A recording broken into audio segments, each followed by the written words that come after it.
Now on to Stephin Merritt and 101 two-letter words.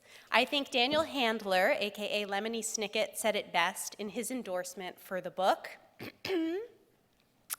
When I have no Scrabble move, I really cannot bear it. From ah to za, help has arrived. Why, thank you, Stephin Merritt.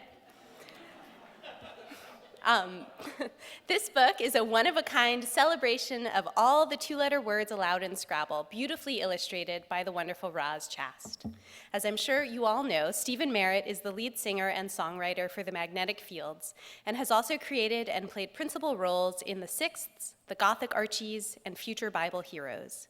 He's collaborated on pieces for musical theater, recorded and released soundtracks to films, and wrote the music and lyrics for the off-Broadway adaptation of Neil Gaiman's Coraline.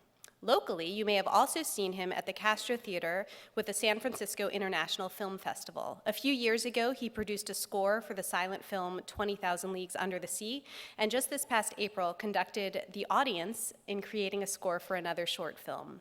So what can't he do?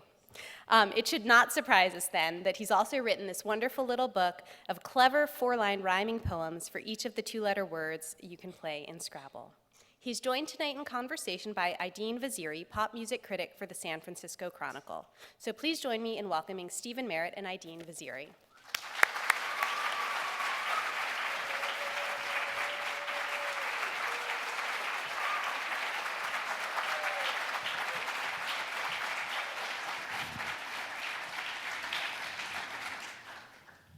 Hi there.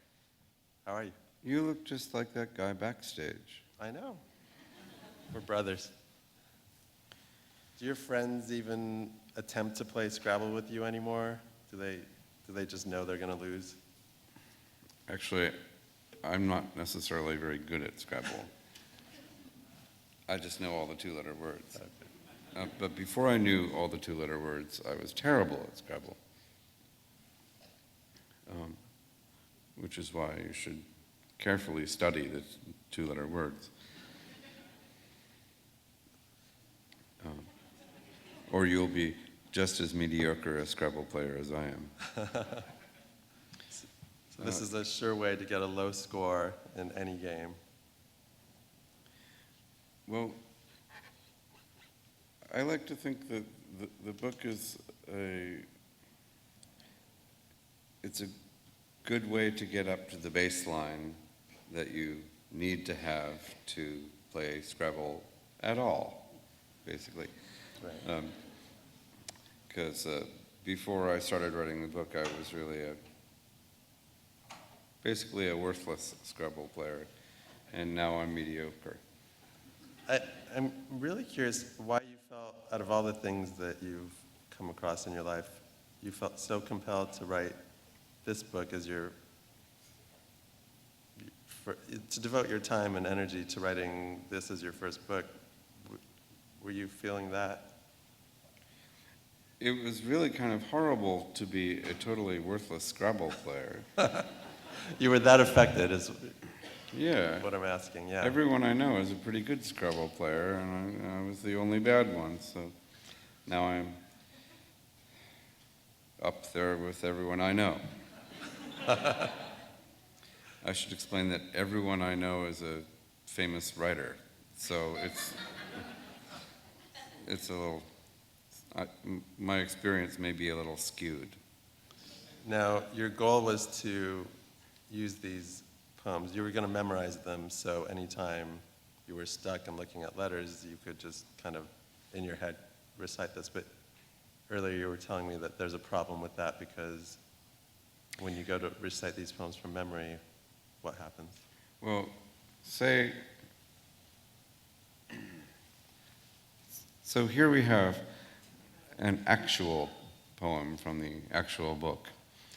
An androgyne from Anchorage annoyed an anthropologist and suffered injuries that sent him to the gynecologist.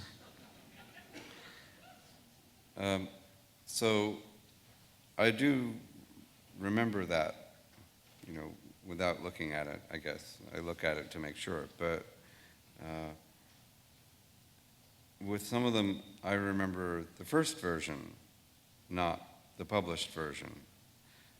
because that's the one I memorized and had in my head for a year before some copy editor got it into his or her head to change my work. So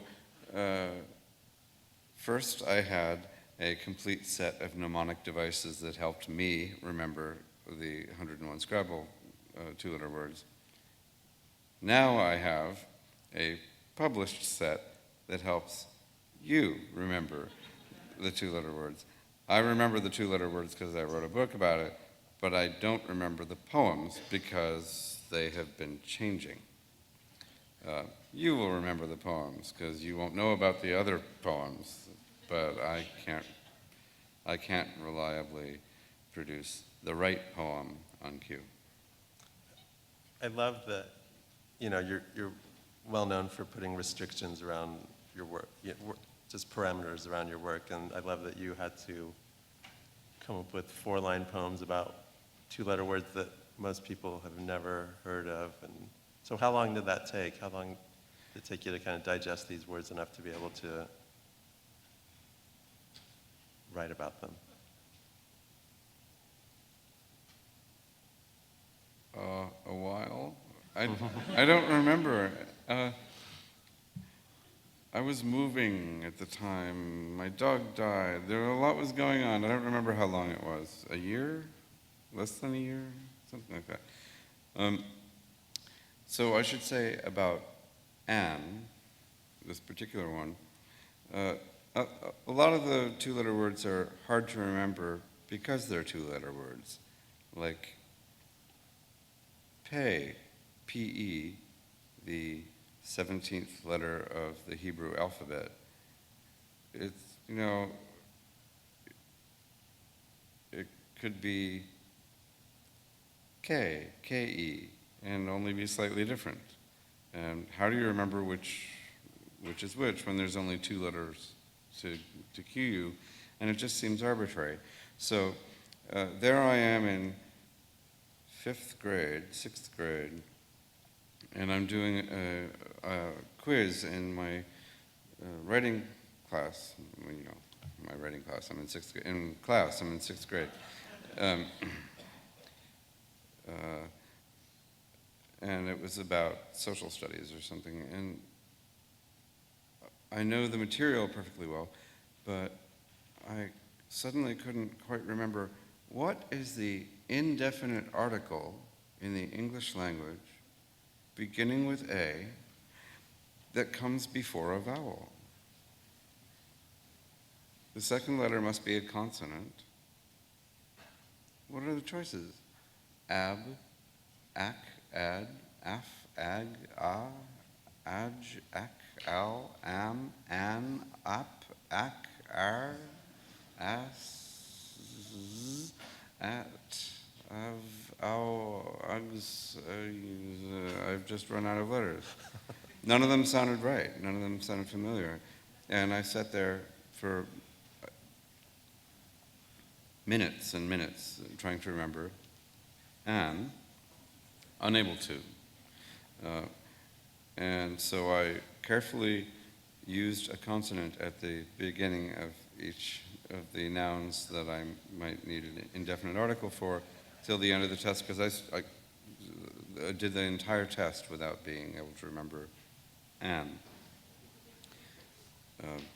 So this is a central formative experience of my two-letter words in my childhood. That's why you wrote this book. That's the real so reason. I could remember all the two-letter words. Yes. Never Even again. this one. So if we're playing a game and I pull this book out and start flipping through it, that's cheating. You can't do that. You have to memorize these. Oh, no. Oh, you can't. If you take a trip to the bathroom just before you go, and you read through the book on the toilet, because that's what you have in the little toilet bookshelf.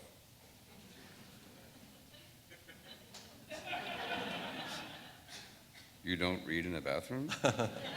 What do you do in the bathroom? All I do in the bathroom is read. I don't know what other people do. So yeah, I think it's not cheating at all if you just want to read a book, whatever book. Yeah. You made them easy enough to memorize. Let's talk about the illustrations for a minute. They're beautiful. You got Ros Chast to do it. You met her, and how did you pitch Right. this idea? So,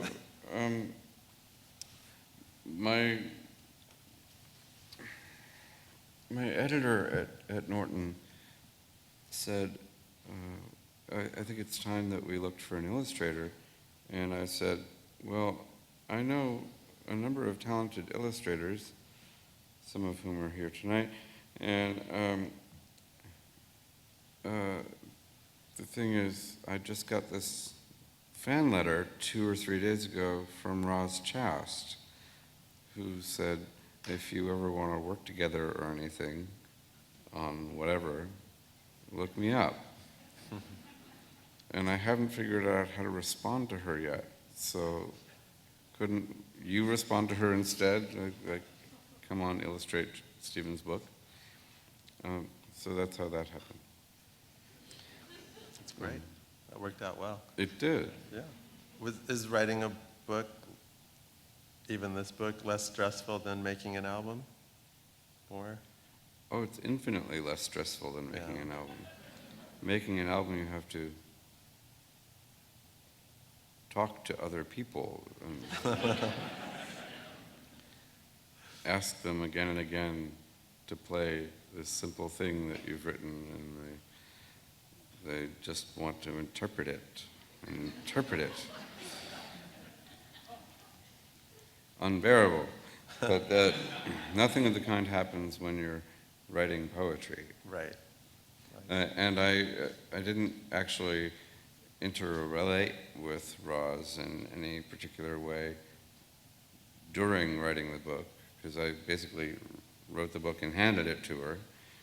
And I went to her house in Connecticut and met her terrifying parrots and her charming family. But it's her terrifying parrots I remember. But the only thing that I had to interact with her about was that I got the illustrations, and I was horrified to see that she had misspelled artisanal. But that was my only comment on her 101 illustrations. So she got all 101 right when you saw them. They're just Oh yeah, they were fantastic. That's great. Except that on the box of Faye, artisanal was misspelled in a common way. They're poems about, the poems are about various subjects, sometimes within the same poem. A lot of them are about vampire dogs, though. Where Oh, did no, that- no, that's a common misunderstanding. We mustn't mention that yet. We don't want to give anything away. Oh, right. But just so that we don't.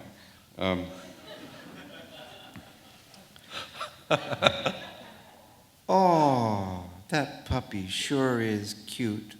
Please, can we take him home?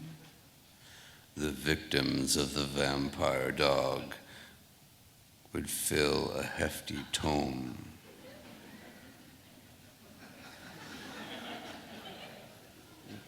Okay, now we can talk about vampire dog. When I memorize that, do I have to memorize it in that voice?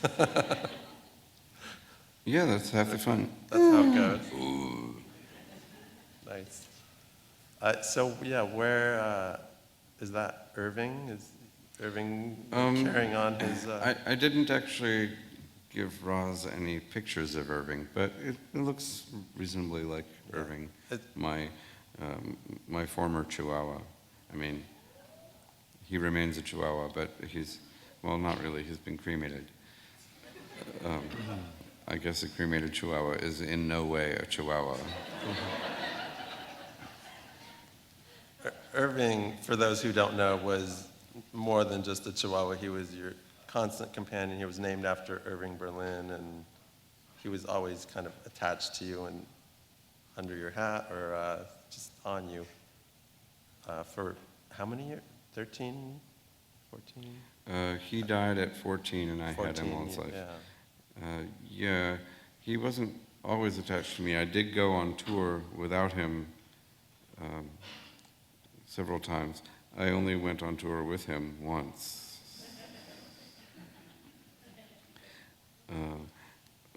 It became a consensus that I was not going to bring him on tour again.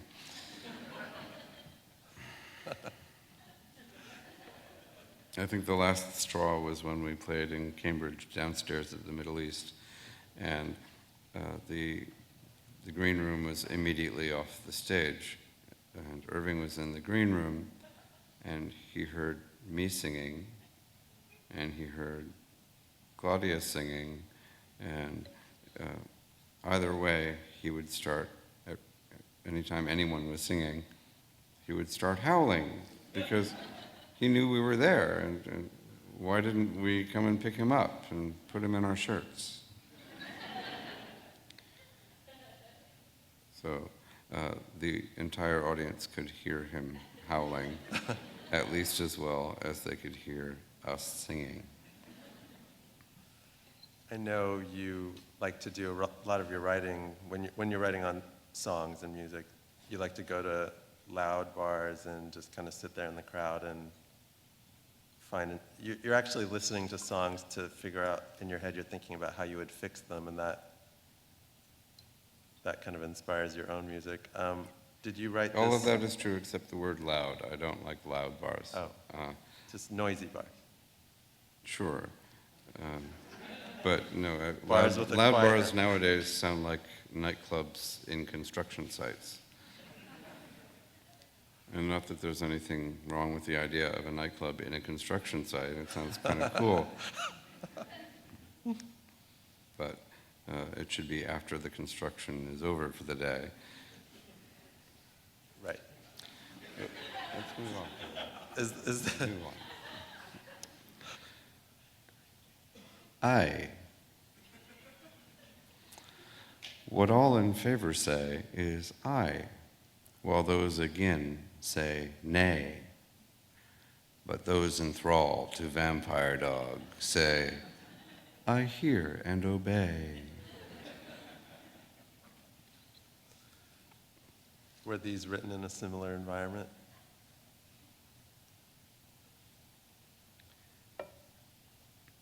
They were probably mostly written either in my bedroom with Irving actually sitting in my sweater or something, or across the street in the nearest gay bar. Right. Yeah, pretty similar environment to. Now, you tend to, a few years ago you went through with this distortion, you went through the kind of the Jesus and Mary Chain phase, and then immediately after that you went through your Judy Collins phase. Mm-hmm.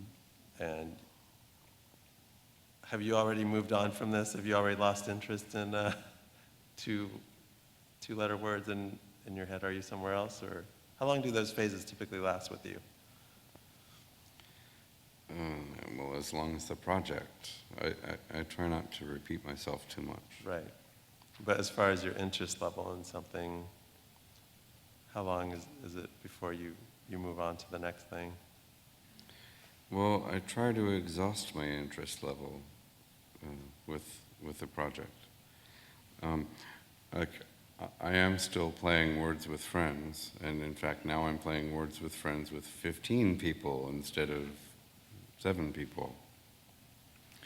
But at the end of my book tour, I'm going to whittle that down a little bit and start reading crosswords again. I mean, doing crossword puzzles again, because I swore them off for the duration of this, of writing this book and promoting it, because I didn't want to think in terms of crosswords. I wanted to just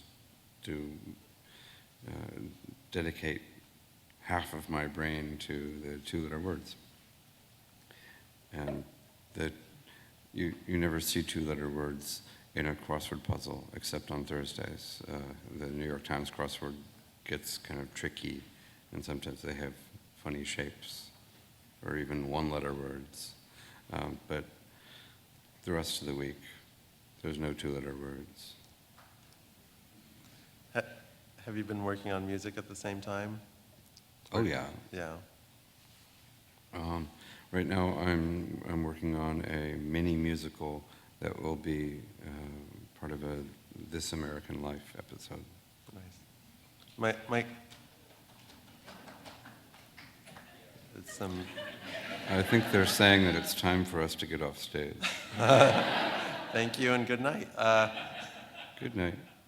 My main concern is, as a fan, is always that you write so many songs about love and relationships that at some point you're just going to figure it all out and you're not going to have anything else to write about. You close? Oh, I reached that point decades ago.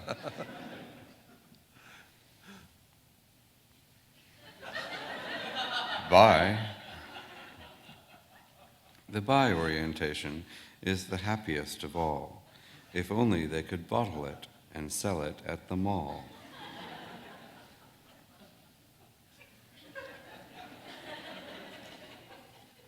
Did you set any of these to music? Did you try? Okay. So I am holding a ukulele. Yes. I noticed. So I will now demonstrate why it doesn't work.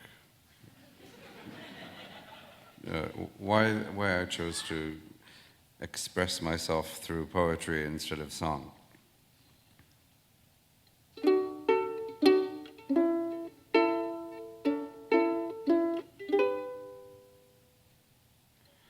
There are two kinds of lava, ah, and pahoe, hoey. Ah is more jagged, and pahoe, hoey, flowy.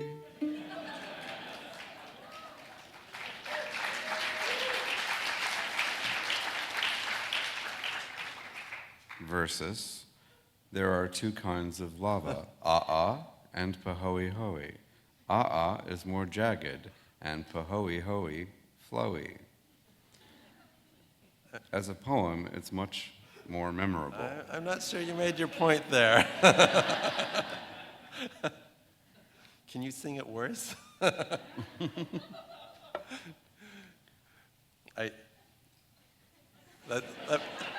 makes me think when the first time you were interested in music, you were, 5 years old, and you heard the song Little White Duck, and you thought it could be done better. So that kind of launched your music career, right? It was at that point where you decided that you were going to do it for yourself. That's funny. It's never been put that way to me. I always thought of it as just Little White Duck was the first song I ever hated. But you're right. Little White Duck maybe forced me into a musical career from an early age through the sheer intense savagery of its inanity. I spent a few hours thinking about you and your relationship with Little White Duck, so I was able to read that into it. Yes. I get back at Pete Seeger in my book, but I won't read that one now. Do you listen to contemporary music? Do I listen to contemporary music? Yeah, pop music.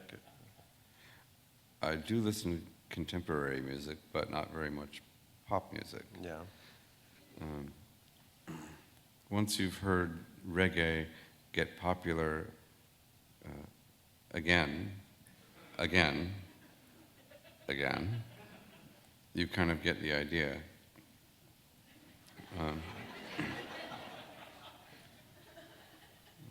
So 10 years ago or so, I said, wait, why is it called reggaeton now? I don't get it. De. De means of or from in names like Cruella de Vil. It's fun to use in drag name games, to wit, Over de Hill. Now that is not at all like Irving, the little dog in this one. Irving would not be caught dead in a little yellow bow, for one thing. It does actually look shockingly like my new dog, Zydeco. This one frustrated you because the two-letter words in the French language, like some of them count in Scrabble and some don't, right? Right, you can't play le, but you can play U, U-T, the archaic version of the seventh letter, the seventh scale degree of solfege system. The former French version of T, T-I, as made famous by Rodgers and Hammerstein with tea, a drink with jam and bread, which as a child I thought was a drink with jam and bread, German bread. I didn't know. I thought they were Austrians. They said German in a German accent.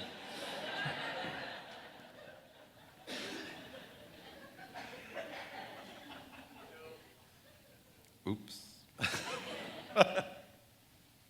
Have you written letters to the people who write the rules for Scrabble, raising these objections? Have you No one addressed this admits formally? to writing to it's a secret committee. It's kind of like the people who make the decisions about children's toys in general. And it's really clear that Light Bright was taken off the market because it should be called Imminent Choking Death. Nevertheless, for the company to admit that would be as bad as them changing the name to Imminent Choking Death and then marketing it some more. I think because of that, there isn't a sort of public spokesperson for the Scrabble decision-making committee. You could tweet at them, you could be like, why not La? No? Not feeling that? I could have someone send them a selfie. Yes.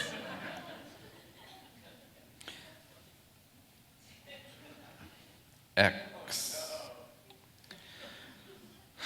Sometimes one feels frisky and one wants to sex one's ex. Best to try it first with a Tyrannosaurus Rex.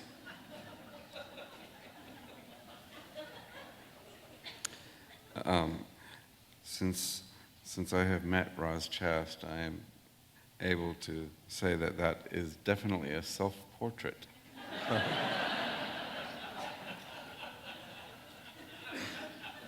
On the left.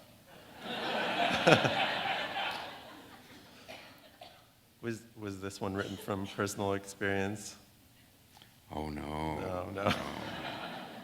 I have no idea about these things. I just sit in my bathroom reading.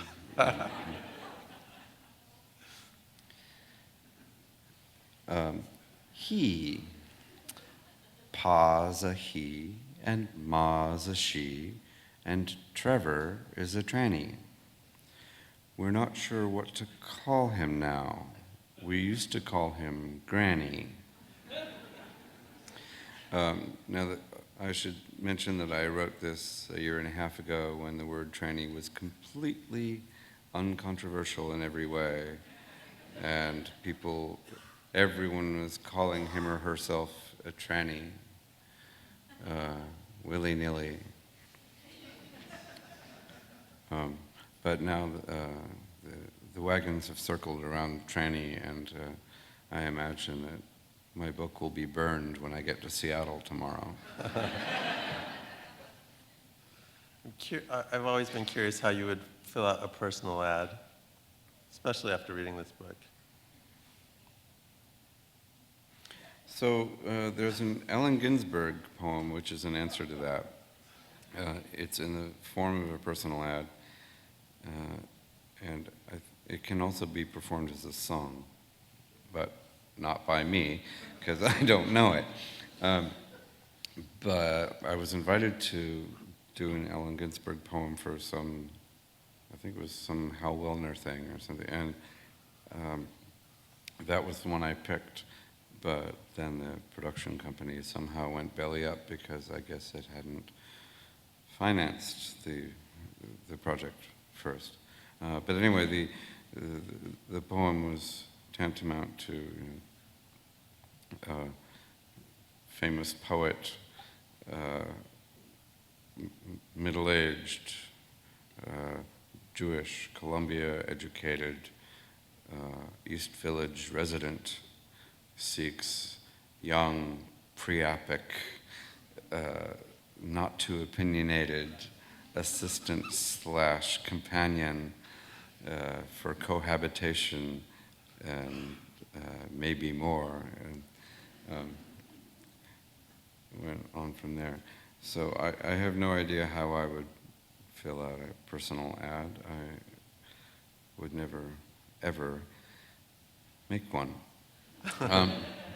Although there is one in the book under ad, and that one has changed. But I think the current version is, place an ad today and tell the world you've loved to give. Tomorrow, too, the world has all the memory of a sieve. But I think the first version was Yoko placed an ad, and now we all have peace on earth. Shows what advertising's worth, or something. I don't remember, but it was pro-advertising and violently pro-Yoko. But I think the copy editors didn't understand that I wasn't joking.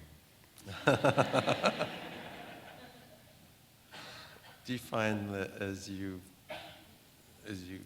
get older, you've grown more tolerant of other people? Because you know, not saying that you were not tolerant of people a few years ago, but a little bit maybe. If I weren't tolerant of other people, there wouldn't be almost 7 billion of them.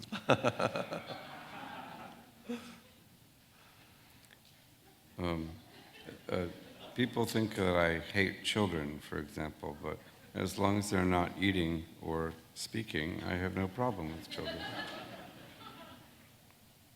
think there was a quote in an article once where you said you hate children. It's a phobia. It's not a dislike. Okay. I have no problem.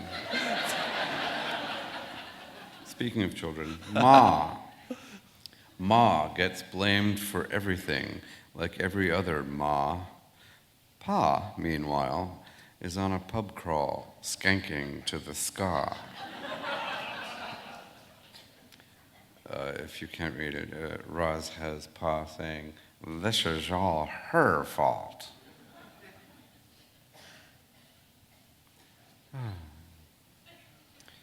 That reminds me, you met your dad for the first time last year, 2 years ago? This year. This year. This year, I met my father for the first time, and then the second time.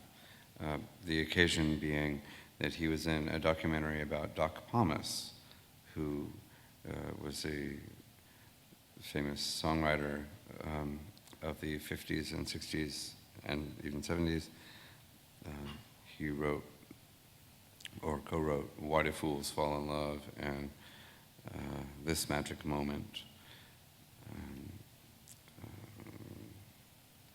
Save the Last Dance for Me, and other songs. And he was good friends with my father. So my father thought it would be a sweet way of meeting me for the first time to sort of say, oh, hi, here, let's sit down and watch this movie in which I appear as a talking head. And in fact, it was. It was a lovely documentary. I highly recommend it. And I don't know how other people go about meeting their parents, but for me, that was completely normal. Right. Your father was Scott Fagan, a folk singer who he was just gone as you were growing up. You never saw him until, Right. like you said earlier this year. And your relationship now, did you harbor any anger towards him, or were you resentful at all, or it was just you sat down? No, I didn't. I hadn't met him in the first place. I couldn't. Yeah, he just indifferent to the whole thing. Sure, I didn't really have much of an emotional response because I'd never met him. Right. You know. And now I he's had more of an emotional response to Ros Chast, for example, whose work I was really much more familiar with. Right. He's and who's completely adorable and charming and much more extroverted than I am, if you can imagine. So your father is doing a Kickstarter. He wants to make an album covering magnetic field songs. Is that something we'll be contributing to, or is that an album? I've never contributed to any Kickstarter. I think that would be a weird place to begin. Is that an album we want to hear, or? Is it an album I want to hear? Yes. I don't know. If I got to decide what the songs were, it might be. I don't know. Let's move on. Yes. Ow. Ow, says Pa, as Ma jumps up and down upon his head. Take one deep breath and count to ow. Is it something I said? That's a good one. Yeah, I included this one because I wanted to have the whole Ma and Pa saga, but also really because it's one of my preferred Ros Chast illustrations. My drag name is Violencia Domestica, and I'm particularly fond of this picture.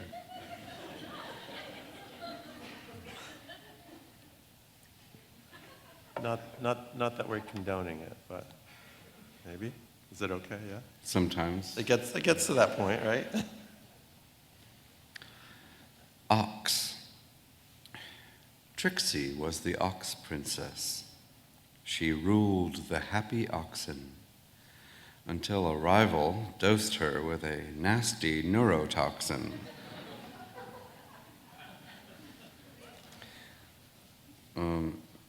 It helps to know that oxen are actually castrated bulls. I always thought they were a different species, like the yak, but no. They're cows that have a little piece missing. So Trixie's gender is in question and in flux. There's a lot of violence in this book, isn't there?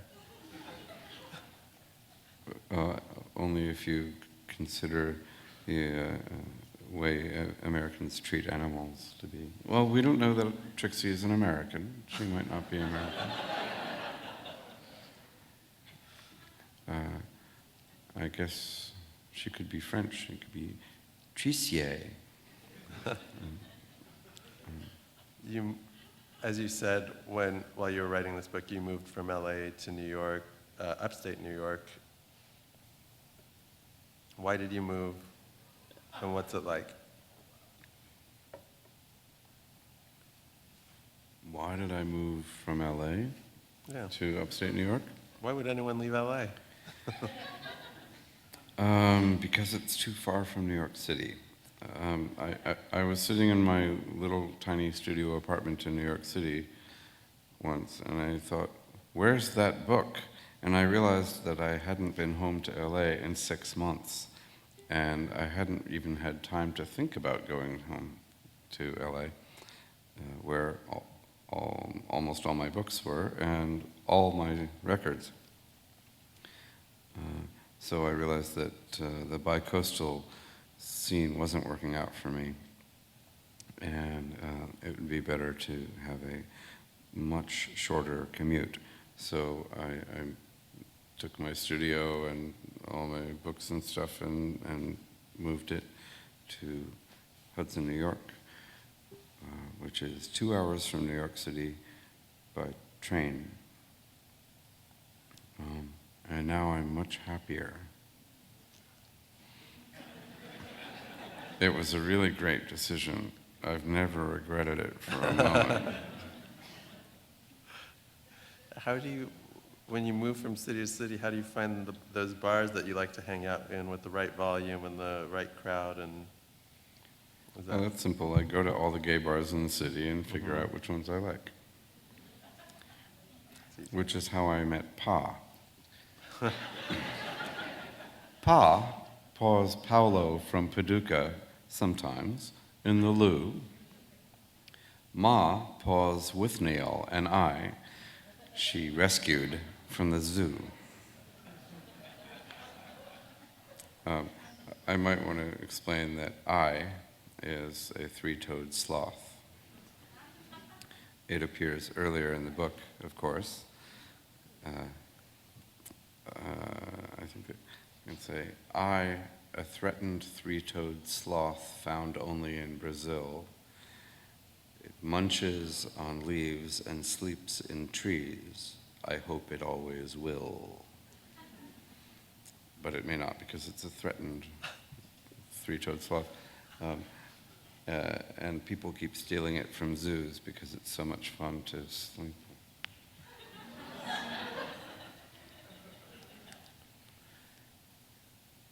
Up from an unhallowed grave, the vampire dog arises. Now Chihuahua, now Great Dane, a master of disguises. There it looks more like Irving. The vampire dog was very much inspired by Irving's look, which is basically a bat head on an Eohippus, the prototypical horse. Are you a big science fiction fan? Is that...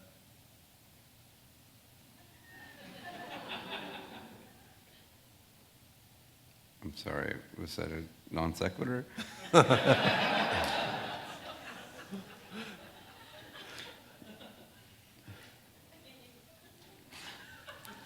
Anyway, us.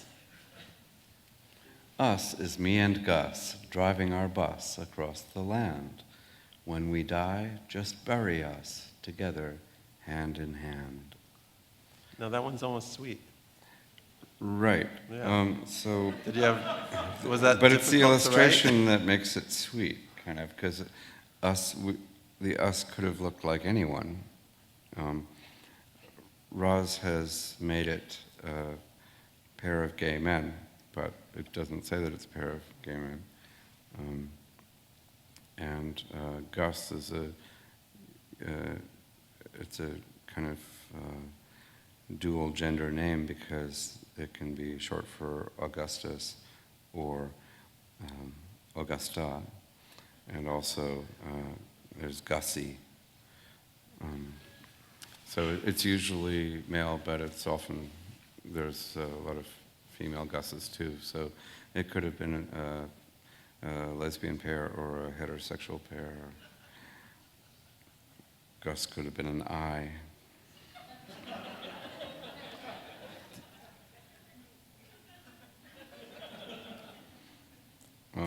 Did you find the tone changed once you paired them with the drawings? Did it change the whole feel of the book? Oh, yeah. So I wrote B-E. Be yourself, all thinkers say. How odd they think alike. Be yourself, says Lao Tzu. Be yourself, says Wilhelm Reich. But Ros took it a step further by illustrating it with a pair of ugly American tourists with his and hers matching shirts. His says, be yourself, and hers says, I'm with stupid.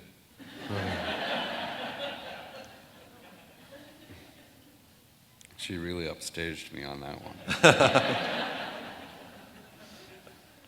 So one more poem. Za. So Ma and Pa pick at their za with faces grim and stony. Ma munches on the crunchy crust, and Pa the pepperoni.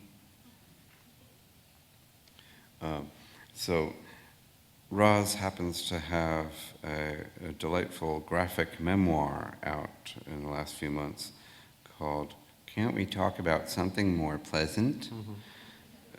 Which concerns her horribly dysfunctional family and the death of her parents in their 90s with excruciating pain and lapse into various kinds of insanity.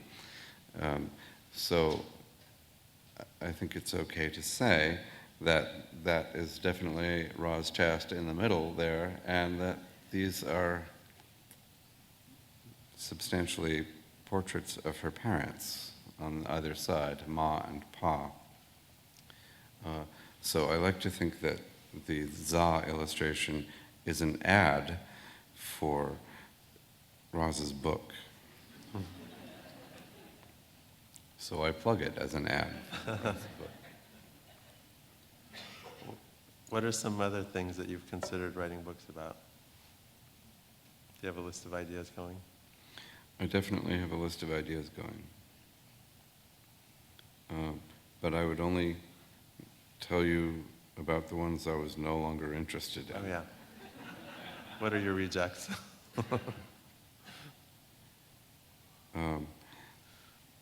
Well, I am not interested in writing the sequel, 1,083 three-letter words. Except that there sure are a lot of really interesting three-letter words, many of which I just can't remember. Of those 1,083, I can easily remember maybe 400 of them, and then, oh boy, several of them at least have no vowels in them. So good luck pronouncing them. How many hours a day do you spend playing words with friends, or? Oh, it's not hours a day, it's minutes a day. Okay. It's not that bad. No. Yet. Yet. It's getting that bad because I'm playing 13 different people or something. So why don't I do a song, since I'm holding a ukulele? But I don't have any lyric sheet, so I can only do songs that I happen to remember the lyrics for, which basically means very short songs, which are 15 years old or more. Like, buy more stock in roses, millionaires will always woo. Don't be shocked if roses make a millionaire of you.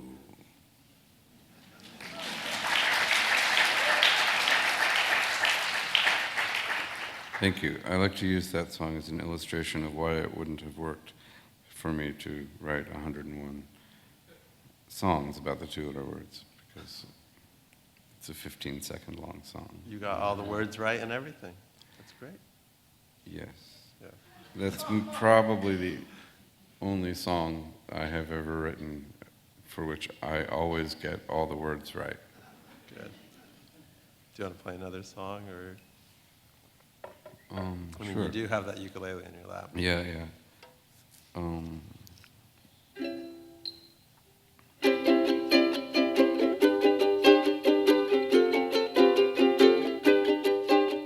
I wish I had an orchestra behind me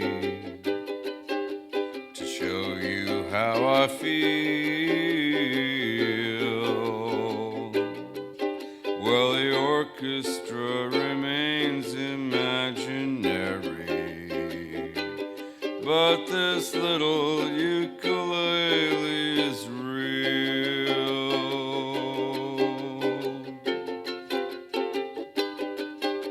I wish I had an orchestra behind me.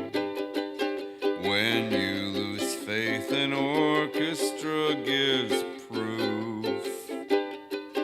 Well, an orchestra can tell you pretty stories, but this little ukulele tells the truth.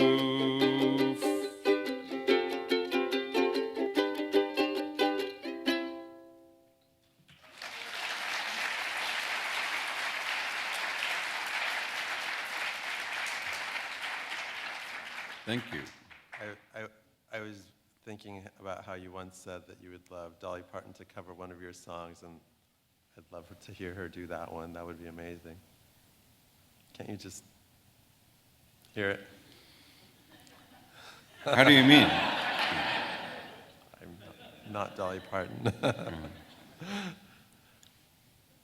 Which one of your albums would you buy as a fan, just as a music fan, if you were in a record store flipping through Through Dolly Parton albums, which one would I buy? through the magnetic field Definitely section, The Grass is Blue. or actually, what? The Grass is Blue. It's a great album. Well, Dolly. Yeah.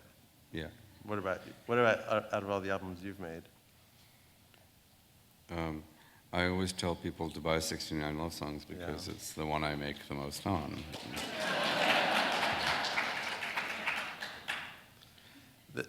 But my favorite is The Charm of the Highway Strip. I don't have favorite things much, but basically I like it for the cover. I designed it. It's the kind of record cover I like, and also I like the idea of the album and how it came out. So The Charm of the Highway Strip for me is the record I have the least problem with. 69 Love Songs is a wonderful album. You really set yourself up, though, because it's the one that people are always going to compare anything you do. They're going to hold it up against that one. And you knew that going in because you set out to make a classic album, right? It was, I knew that it was going to be a Rumors after which I was going to have to make a Tusk. And you always preferred Tusk to Rumors, as I recall. I think Tusk Tusk is a great album, yeah. I don't apply that to the White Album versus Sgt. Pepper's, that kind of thing, or Smiley Smile after Pet Sounds. I don't regard it as a principle. I just think that Tusk is an album that I have listened to thousands of times, and it reveals something new every time, as long as I don't listen to it too much, because I have had the experience of thinking that I should put a record on. Why not put on Tusk? And then I realized I already have put a record on, and it is Tusk, and it's playing, and I just think it's playing in my head, but it's actually playing. And I've had that experience not once, but twice. Have you seen a doctor about that? Well, it's my business to have music playing in my head. So,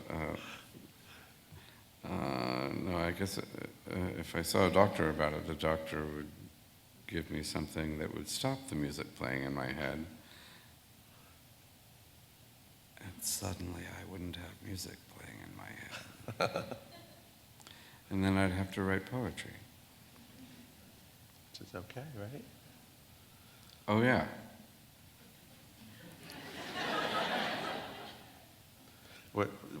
What do you think your next musical project is going to be like? What have you been listening to lately that's kind of leading you in a certain direction? Weirdly, what I have been listening to musically is an audiobook of a novel. The Neil Gaiman novel, The Truth is a Cave in the Black Mountains, which I guess was actually written as a visual collaboration, but I bought the audiobook and listened to it in my car, and I've been listening to it a number of times because I really like the way these string arrangements underscore the whole story, and I want to use that in the piece I'm doing with This American Life. I'm trying to take that bleak mountainous kind of mood and do it in a way that I can translate into something I do in my studio, played largely by me on this.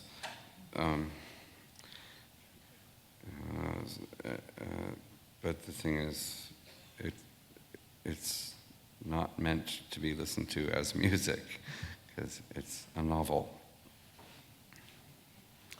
You did 20,000 Leagues Under the Sea at the Castro. You did the live score for that. Is that something you'd want to do again? Seemed like such Oh, yeah. But I wouldn't want to do quite what I did at the Castro.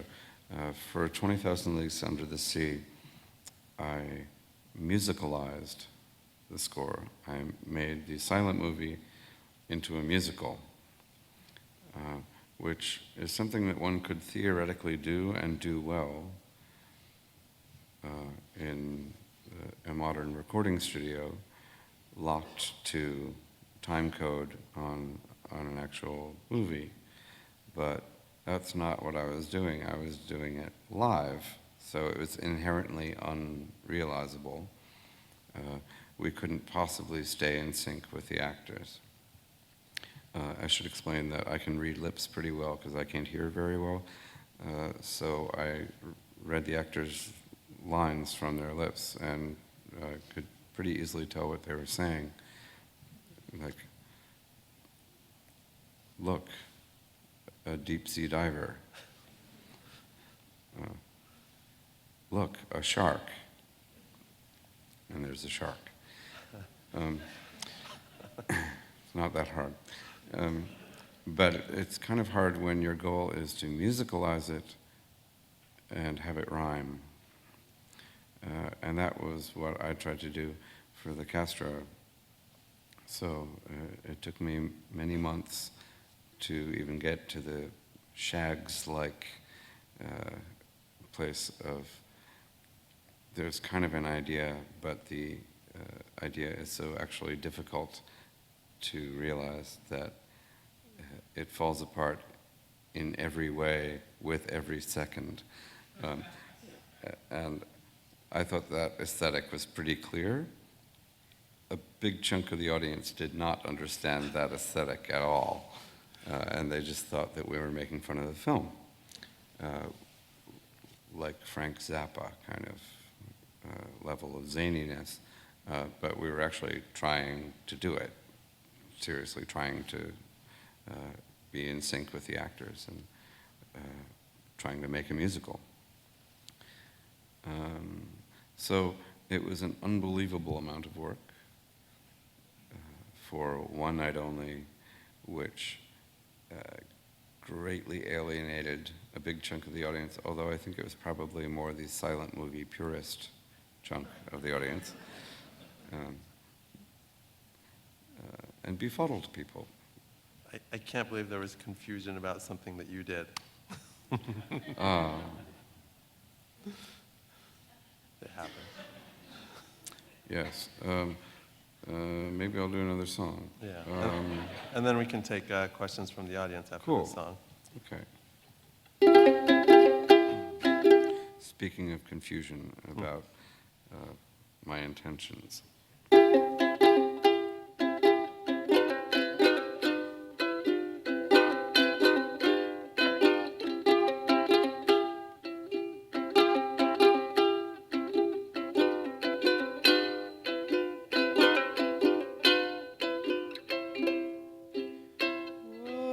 A pretty girl is like a violent. Nope. A pretty girl is like a minstrel show. It makes you laugh, it makes you cry, you go. It just isn't the same on radio. It's all about the makeup and the dancing and the oh, a pretty girl is like a violent crime. If you do it wrong, you could do time. But if you do it right, it is sublime. I'm so in love with you, girl, it's like I'm on the moon. I can't really breathe, but I feel lighter. A melody is like a pretty girl. Who cares if it's the dumbest in the world? It's all about the way that it unfurls. A pretty girl is like a pretty girl.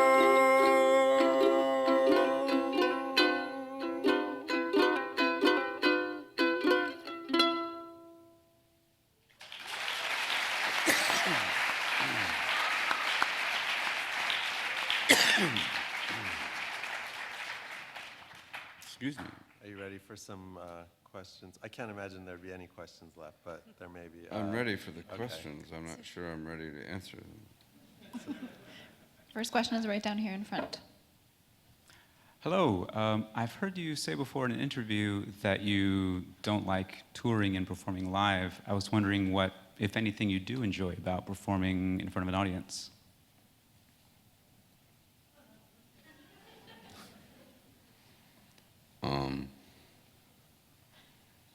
I don't know.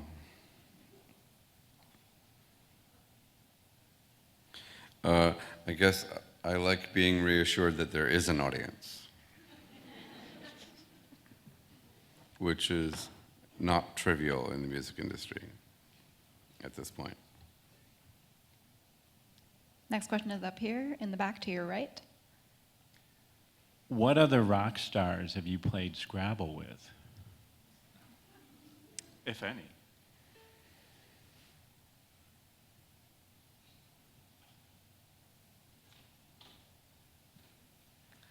I don't think I have with any.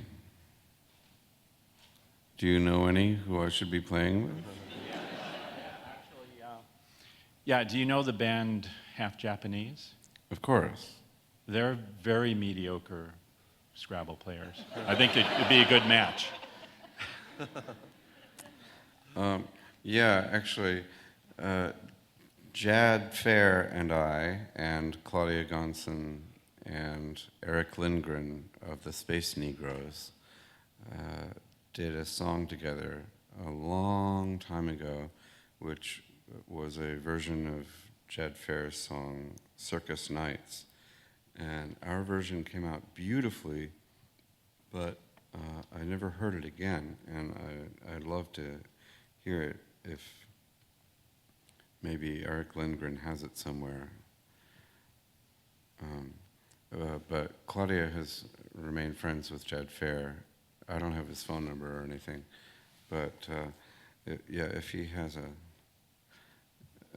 cell phone that we could play Words with Friends on or something, I'd be delighted to play with Jad.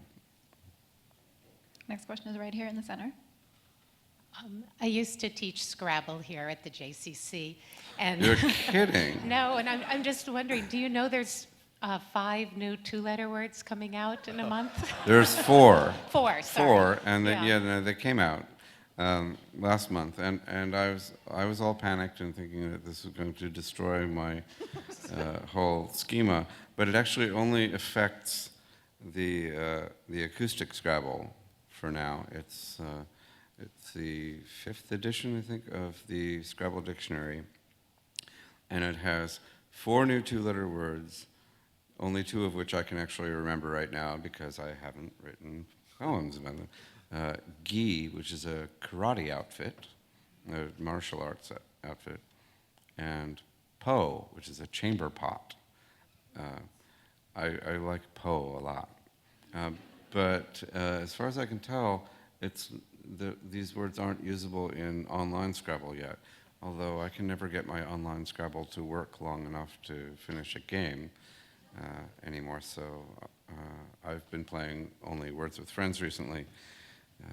Maybe once I get the new iPhone or something, it will miraculously be able to play Scrabble again. It's also da and te to go with your Oh, that's right. Yeah, da, like the Irish daddy, ma and da. And then there's te is really frustrating. So do, re, mi, fa, sol, la, ti, do are mostly nonsense syllables corresponding to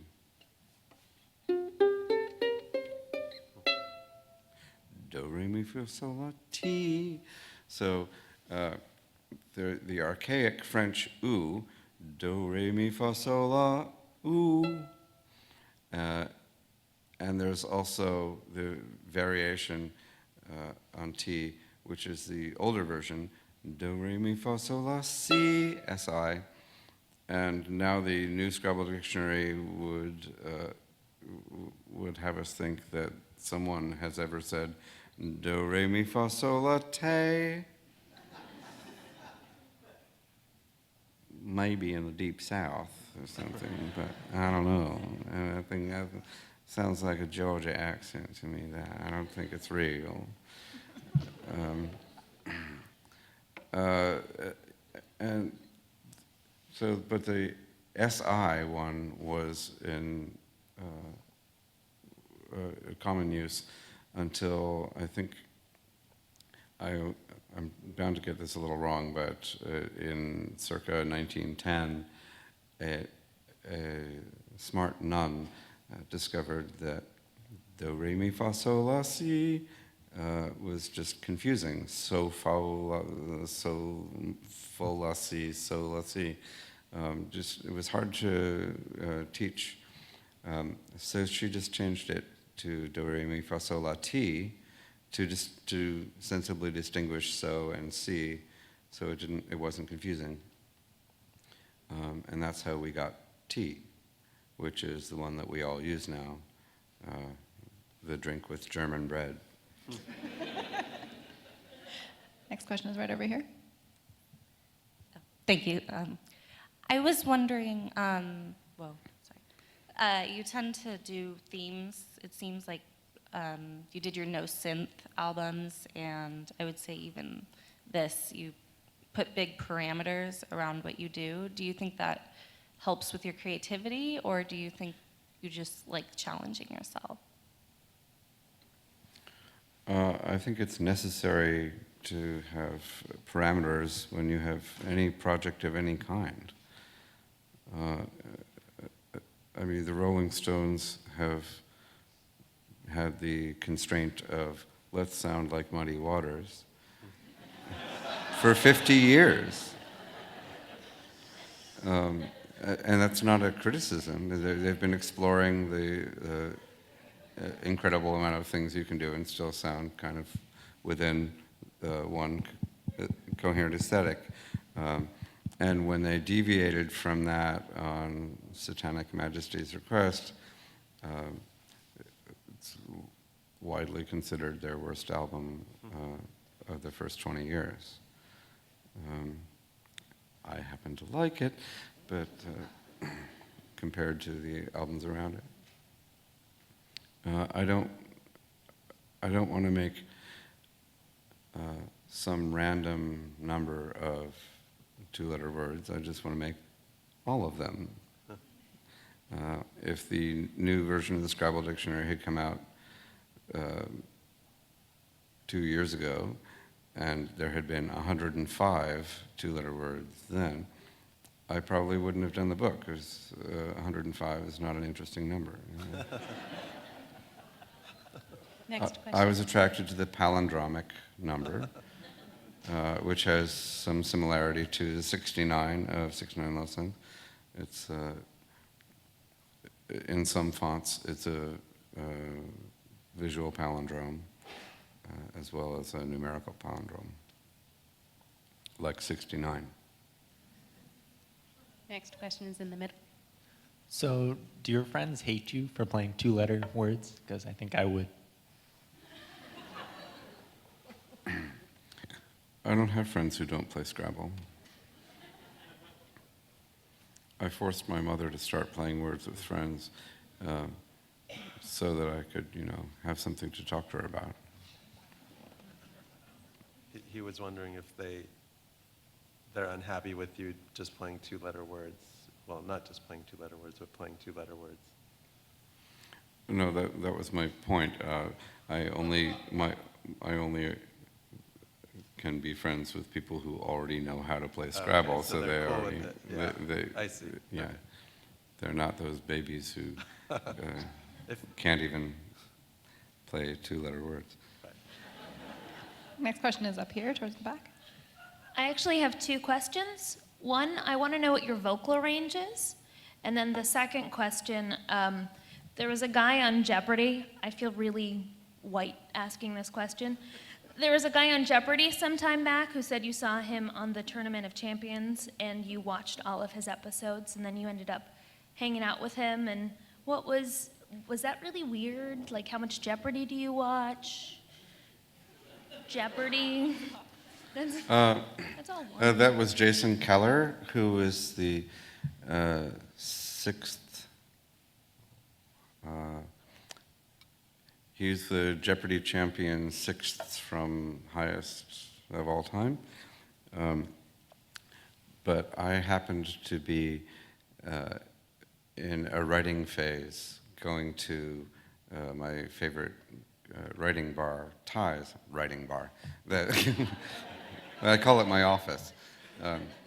Called Ty's in the West Village. And at 7 o'clock or whenever Jeopardy is on, they would show Jeopardy while I was trying to write a Magnetic Fields album or something. And Jason Keller happens to be a adorable bear.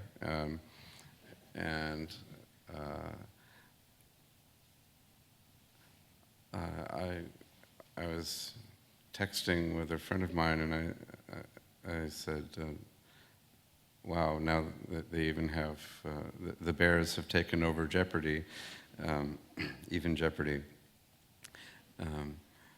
And it turned out that my friend knew him. They had friends in common. So a few weeks later, we hung out and went to the Union Square Cafe and did a little tour of the East Village and went to the big gay ice cream shop and had a pleasant afternoon. But the next time he was on Jeopardy, he mentioned meeting me, which is certainly the only time I've ever been mentioned on Jeopardy. Maybe sometime there will be meta Jeopardy with the answer will be Stephin Merritt, and the question will be, who did Jason Keller hang out with in the East Village? The other day, seriously, like last week, Jeopardy's my appointment television, and it was like the category was like numbers and songs, and then your album, 69 Love Songs, I'm pretty sure was on it. Well, I'll have to Google that and find out, because I should certainly tell Jason if he doesn't know. That'd be fun. The next question is on your left. When was the first time you ever serenaded someone with a love song, and what was that song? I never serenaded anyone with a love song. I think it's a terrible idea.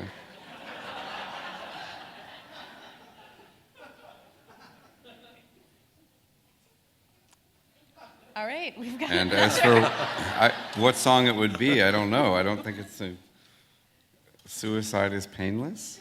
I don't know. Another question on your left. Hi.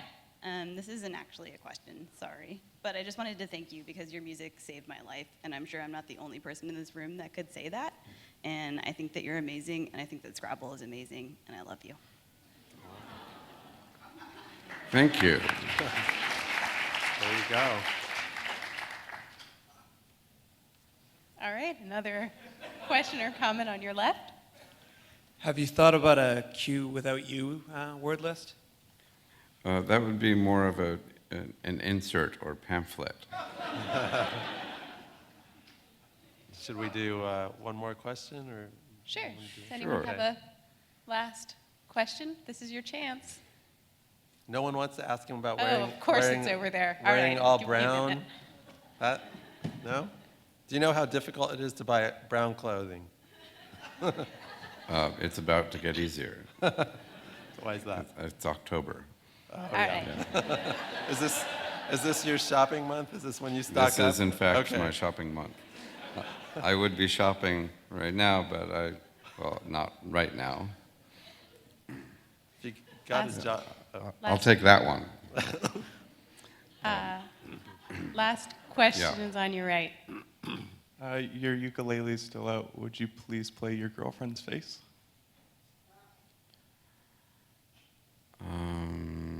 If I can get the lyrics wrong, sure. Yes, please. I'll try it.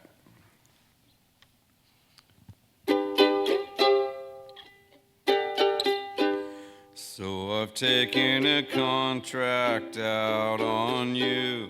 I have hired a hitman to do what they do.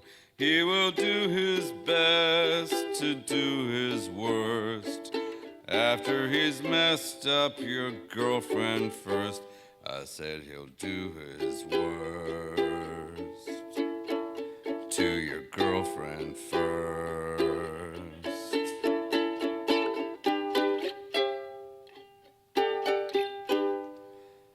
'Cause I've hired a fixer for her too, for stealing my lover and making me blue. They'll have to hose off your trysting place.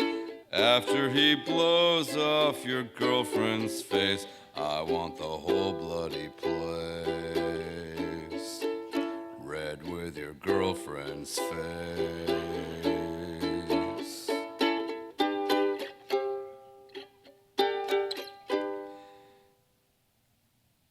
'Cause I've taken a contract out on y'all for making me feel infinitely small. In the evenings I've devised your death, being buried alive on crystal meth. Baby, I give you death. Bye bye bye crystal meth. Baby, I give you death. Bye bye bye crystal meth. Baby, I give you death. Bye bye bye crystal meth. Baby, I give you death. Crystal meth. Baby, I give you death. Bye bye bye crystal meth. Baby, I give you death. Bye bye bye crystal meth. Baby,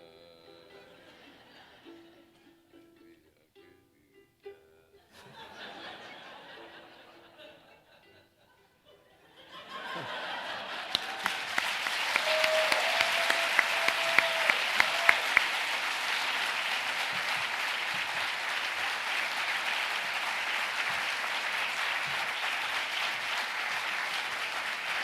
you so much. Stephen will be signing books in the atrium, so please stick around.